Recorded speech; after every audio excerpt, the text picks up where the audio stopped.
여러분 가운데 가장 귀하게 여기는 보화가 뭡니까?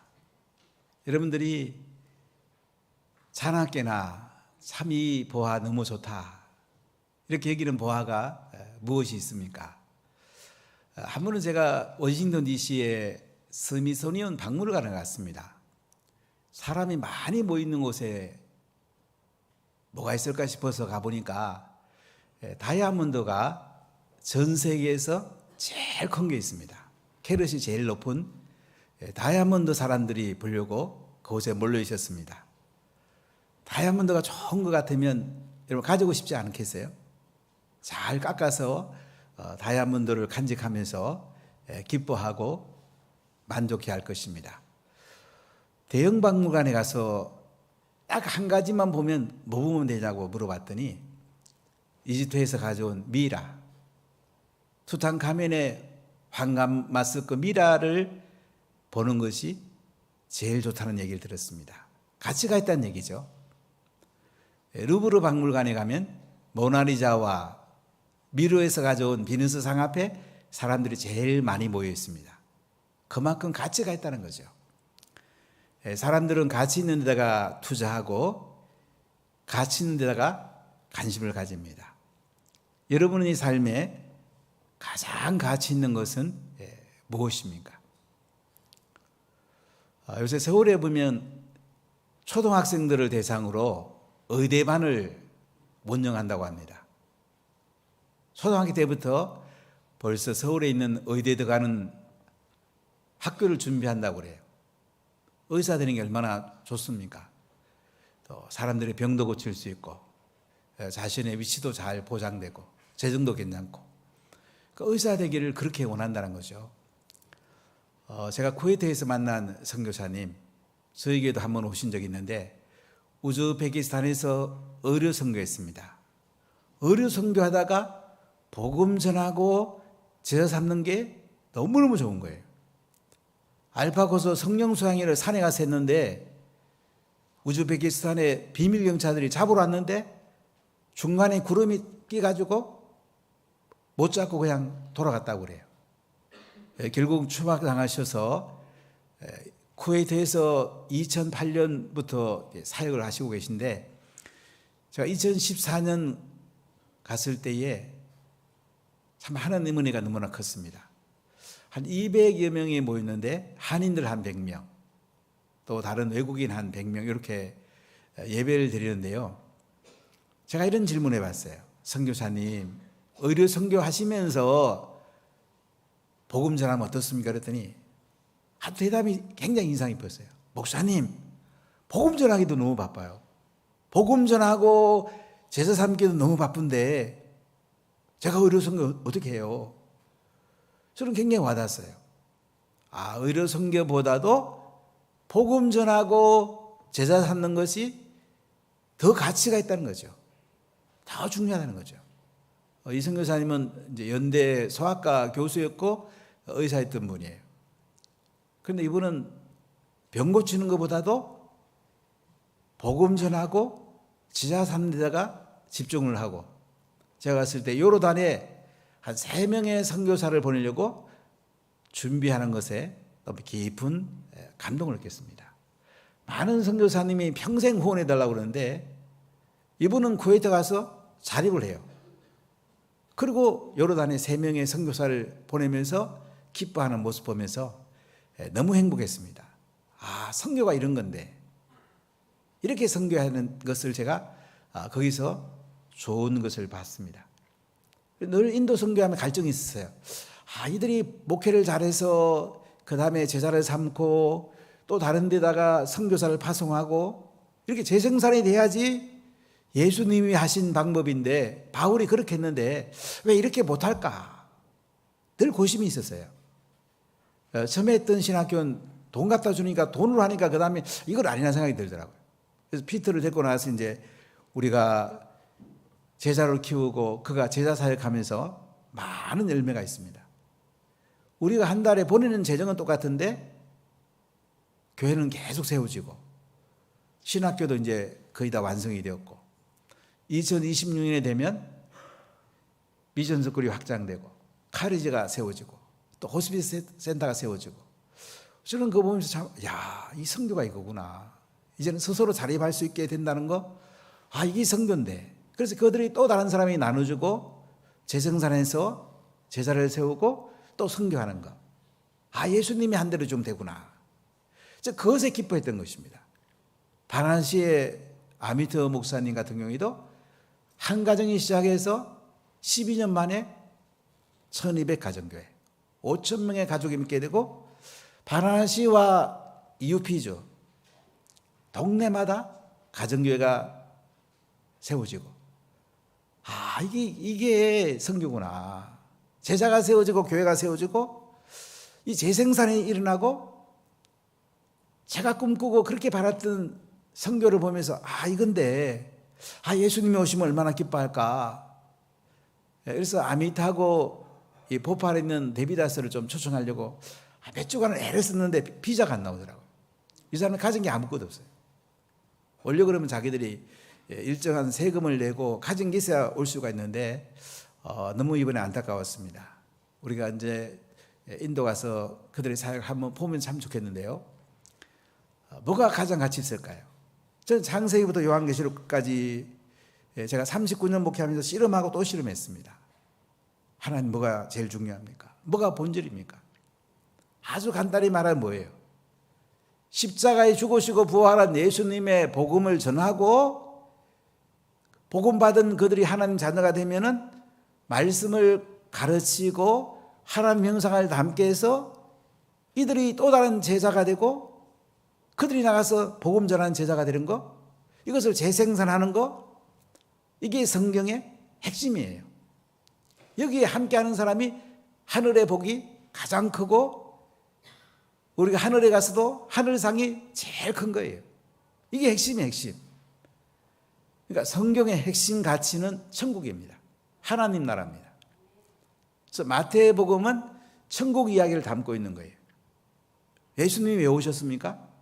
하늘 보좌 우편에 앉아 계시던 그 영광스러운 자리에 계신 예수님이 하나님께서 이 땅에 천국을 가지고 오신 거예요. 그래서 예수님은 동정녀 마리아에 태어나시고요, 공생애를 시작하니 뭐라고 그래요?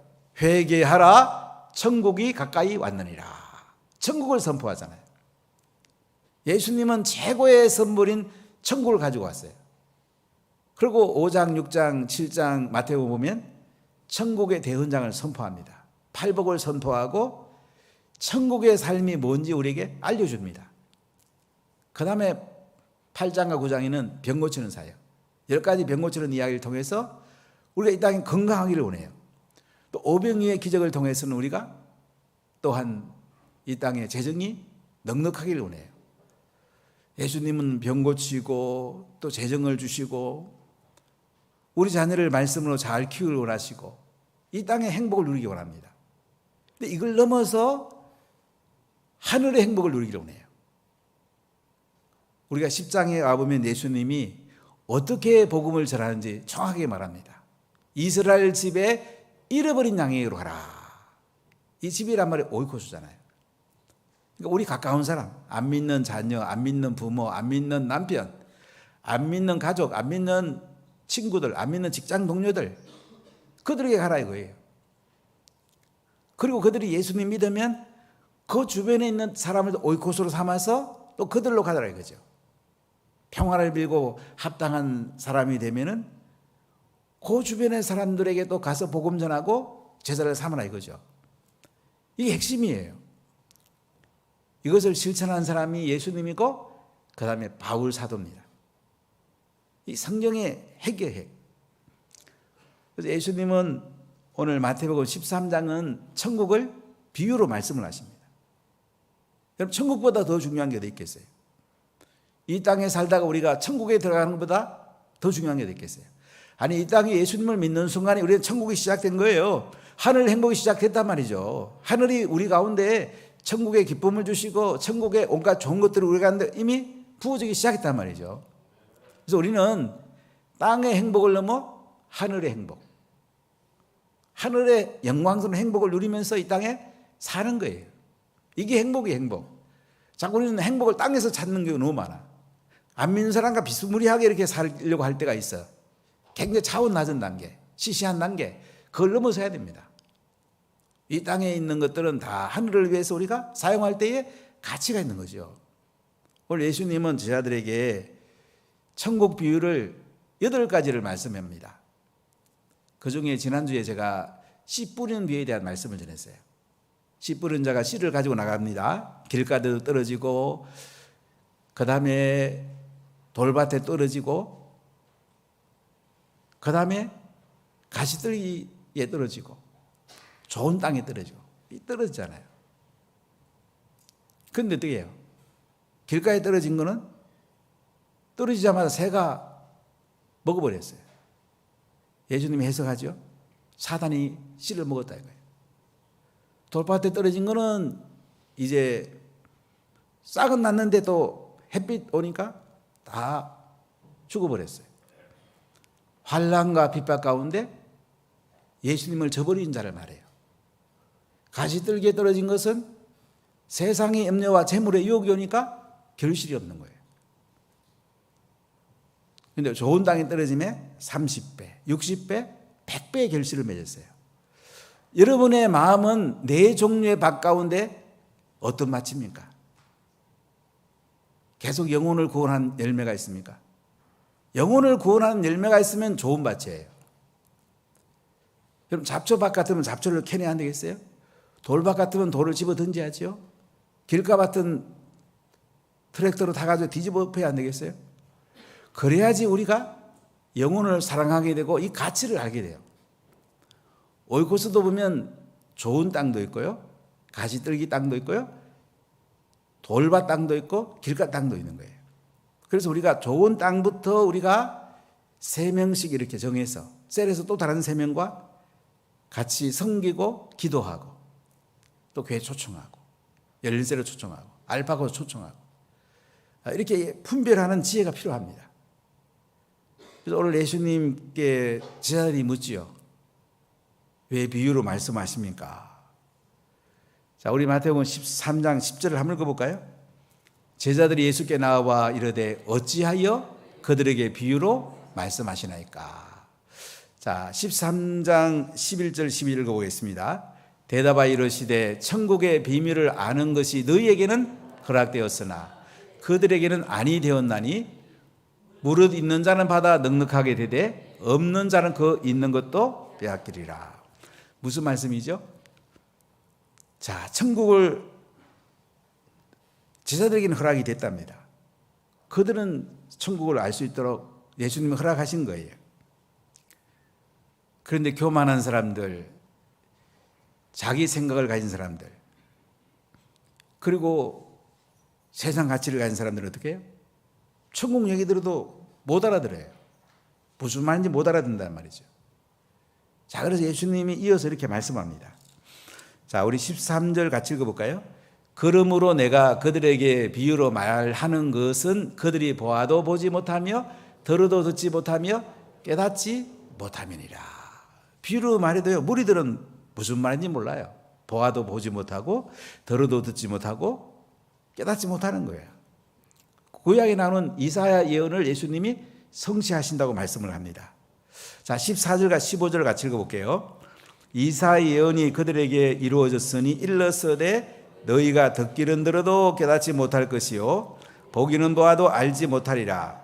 이 백성들의 마음이 완악하여져서 그 귀는 듣기에 둔하고 눈은 감았으니 이는 눈으로 보고 귀로 듣고 마음으로 깨달아 돌이켜 내게 고침을 받을까 두려함이니라 하였느니라. 자, 이 당시 바리새인들 같은 경우에 특히 이사야 예언이 그대로 이루어지죠. 그들의 마음이 완악해가지고 하나님 말씀이 왔는데도 깨달아지지 않는 거예요. 보이지 않는 거예요. 들리지 않는 거예요. 우리가 어떤 눈을 갖는가 굉장히 중요합니다. 저에게 데레오밀로 목사님 오셔가지고 성도 3분 나홀에 가서 안경 3개를 나눠준 적이 있어요. 한 사람에게는 노란색의 안경, 한 사람에게는 빨간색의 안경, 한 사람에게는 파란색의 안경을 나눠줬어요. 그럼 노란색의 안경으로 사물을 보면 어떻게 보입니까? 노랗게 보여요. 빨간색으로 보면 빨갛게, 파란색으로 보면 파랗게. 사람들은 자기 눈 가지고 자꾸 판단하거든요. 그래서 하늘 은혜를 받지 못할 때가 굉장히 많아요. 자, 우리는 어떤 눈을 가져야 될까요? 예수님의 눈을 가져야 돼. 하늘의 눈을 가져야 돼. 천국을 볼 수 있는 눈이 열려야 돼. 영적 눈이 열리게 되면 천국이 보이는 거예요. 천국이 깨달아지는 거예요. 그러면요, 천국에 들어가게 되고요, 그의 기쁨을 누리게 되고요, 그 은혜를 누리게 되는 거예요. 제자들은 이걸 허락했는데 바리새인이라든지 예수님을 힘들게 하는 사람에게는 허락하지 않았단 말이죠. 자, 그래서 예수님이 이렇게 말씀해요.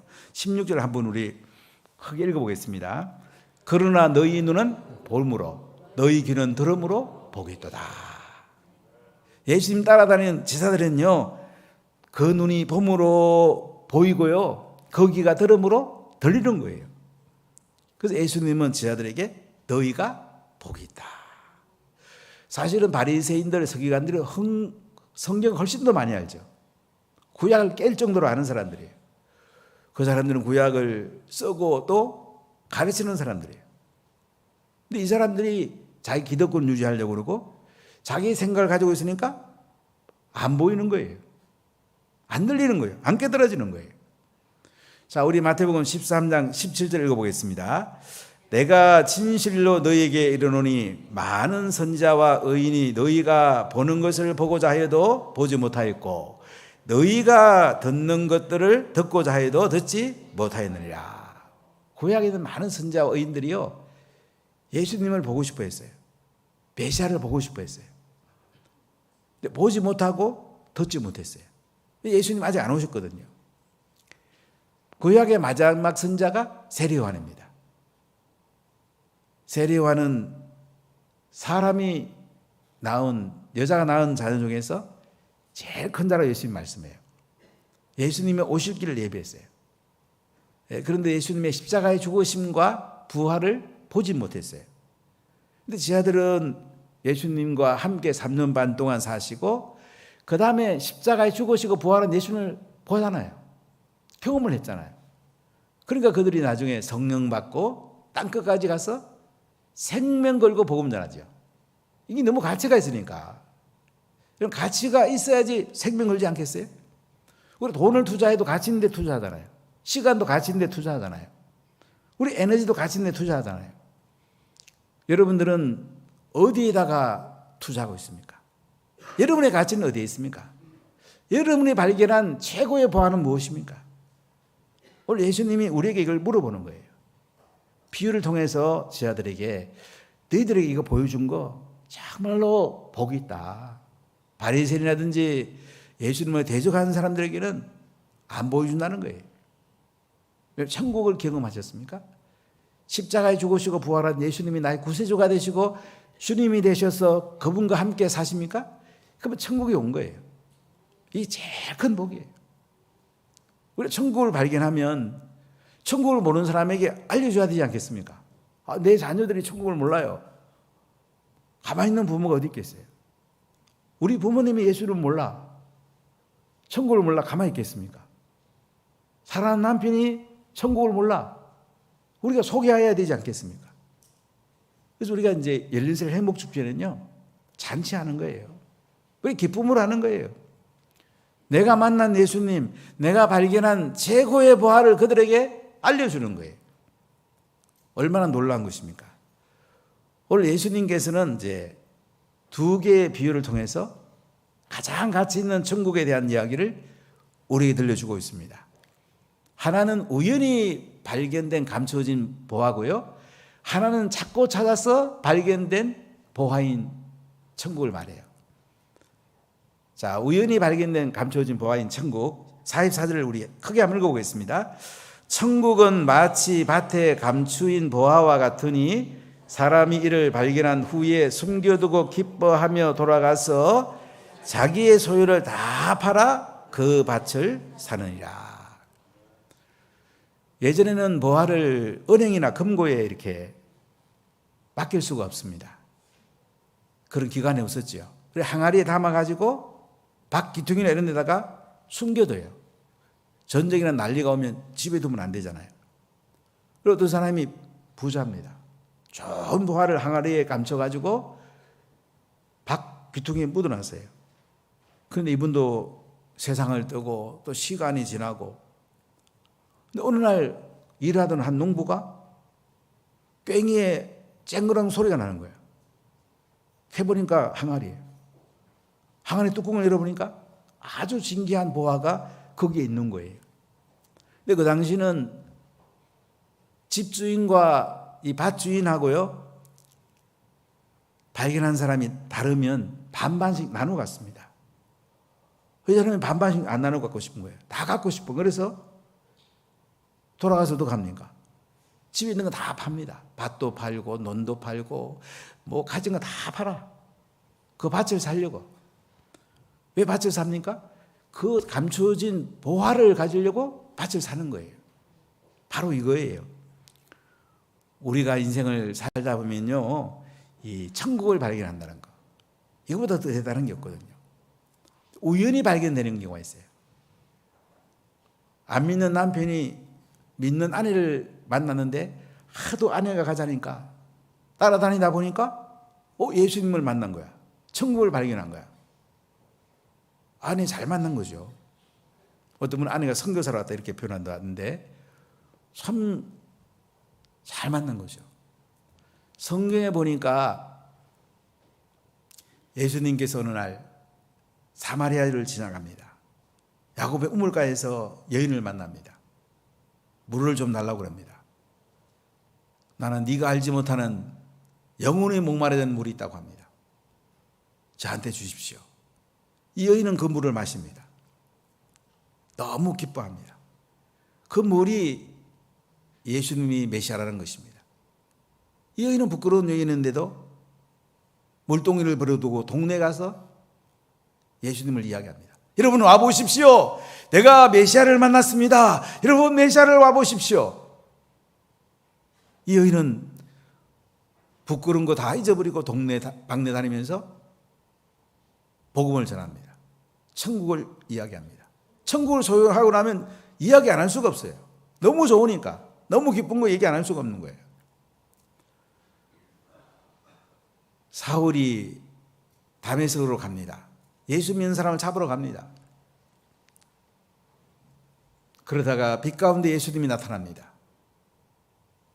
사울아 사울아 어찌하여 나를 핍박하느냐? 주여 누구십니까? 나는 네가 핍박하는 예수다.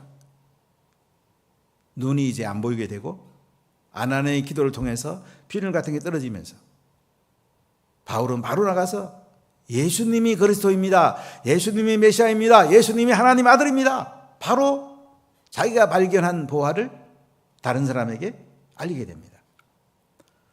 바울은 그 뒤에 나바티아 아라비아에 가서 한 3년 동안 기도하면서 복음 전하다가 안디옥 교회에서 선교사를 파송해서 30년 정도 지중해 난을 제자로 삼고 복음으로 물들이게 됩니다. 많은 교회를 세우게 됩니다. 이분이 빌립보 교회에 편지하면 이렇게 이야기합니다. 자, 우리 빌립보서 3장 7절 9절까지 같이 한번 읽어보겠습니다. 그러나 무엇이든지 내게 유익하던 것을 내가 그리스도를 위하여 다 해로 여길 뿐더러 또한 모든 것을 해로 여김은 내 주 그리스도 예수를 아는 지식이 가장 고상하기 때문이라. 내가 그를 위하여 모든 것을 잃어버리고 배설물로 여김은 그리스도를 얻고 그 안에서 발견되려 함이니 내가 가진 의는 율법에서 난 것이 아니요 오직 그리스도를 믿음으로 말미암은 것이니. 바울은요 예수님을 발견하고 났어요. 예수님의 메시아를 발견하고 나서는 자기의 모든 것을 배설물같이 버렸다고 그래요. 우리에게 이런 용기가 필요합니다. 우리는 자꾸 땅의 것도 가지고 하늘의 것도 가지려니까요. 하늘의 그 영광스러움을 놓치게 되는 거예요. 땅의 것 결국은 다 내버릴 거거든요. 이 땅 떠날 때 땅의 것 가져올 수 있는 사람 아무도 없잖아요. 그럼 미리 내버리면 더 하늘의 은혜를 더 누리는데 바울은 이 땅의 것 다 버리고 하늘의 것으로 만족했습니다. 마지막 로마에서 도끼에서 목이 날아가면서 인생을 마치는데요. 그러나 가장 행복한 삶을 살았습니다. 하늘의 행복을 추구했습니다. 여러분, 이렇게 감추어진 보화, 하늘을, 천국을 발견하고 나면요, 집에 들어가서 너무너무 기뻐서 다른 소유 다 팔아서라도 그 밭에 산단 말이죠. 이게 지혜예요. 이게 하나님의 은혜예요. 자꾸 우리는 잡다한 거, 시시한 거 자꾸 뭐 하려다가요, 보화를 놓치는 거예요. 보화. 용기가 있어야 돼요. 밭에 감추어진 보화를 발견하면 집에 돌아가가지고 다 팔아버려야 돼. 그리고 그 하나 보화를 사야 돼. 이 보화가 천국이란 말이지. 천국에 집중하는 사람, 가장 행복한 사람.